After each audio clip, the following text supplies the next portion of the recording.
Hello friends, my name is Navnita. Today I'm going to teach you 10 words with meanings. Let's start. The first word is perplexed. It means very puzzled and confused. The sentence is, she gave him a perplexed look. Let's move on. The next word is prudent, which means well judged. The sentence is, it is prudent to book tickets well in advance. Next word is drab, which means dull and boring color. The sentence is, the landscape was drab and gray. The next word is intimidate. It means frighten someone in order to make them do what one wants.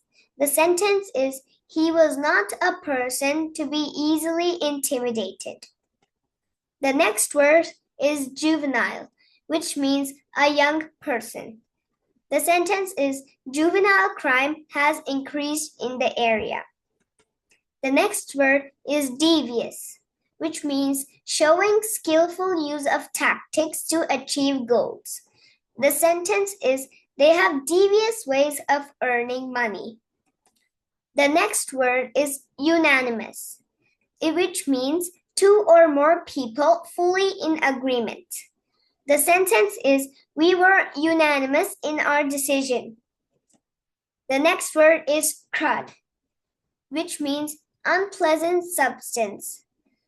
The sentence is, I scrubbed the crud off the old stove. The next word is afro, which means naturally tightly curly hair. The sentence is, she has afro hair. The next word is liberally, which means in generous amounts. The sentence is, she donated liberally to the charity. Thank you for watching.